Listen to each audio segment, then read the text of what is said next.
prenons tout de suite la direction de Genève pour retrouver le politologue suisse et algérien, spécialiste du monde arabe, Hasni Abidi. Bonjour, merci d'être avec nous. Est-ce que la décision du président Kais Saied, qui s'est arrogé les pleins pouvoirs, est un danger pour la démocratie en Tunisie? À quoi faut-il s'attendre?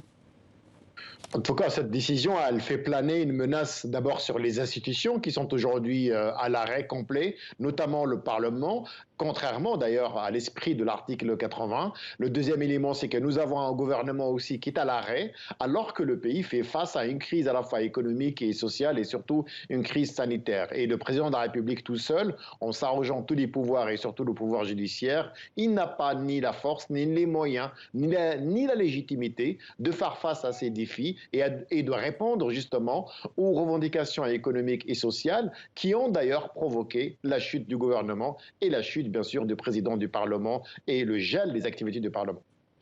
Enarda parle de coup d'État. Que peut faire le parti islamiste? Quelle va être sa stratégie selon vous?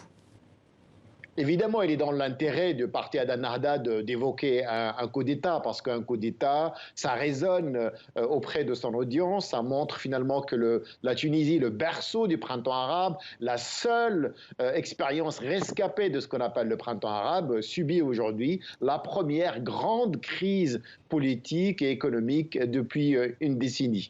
Le deuxième élément, c'est que Nahda veut absolument remobiliser sa troupe, parce que Nahda est conscient que non seulement son réservoir électoral n'est plus le même. Le deuxième élément, le président Kais Saied est un président qui fait un usage avec brio d'éléments de langage populistes, en critiquant bien sûr toute la classe politique, en dénonçant la corruption et bien sûr il promet en tout cas une nouvelle Tunisie, mais il oublie qu'elle en fait partie de cette classe politique. Et la crise politique qui paralyse en ce moment la Tunisie inquiète la communauté internationale. Est-ce qu'elle peut faire pression? Oui, la communauté internationale elle a le droit, et elle a bien fait de réagir, notamment la réaction française, qui est une réaction équilibrée et bienvenue, la réaction américaine, dans la mesure où les deux réactions demandent plutôt la sauvegarde de cet édifice institutionnel et constitutionnel très important pour la Tunisie et le retour à un fonctionnement normal des institutions, et dans la mesure aussi que cette feuille de route attendue de M.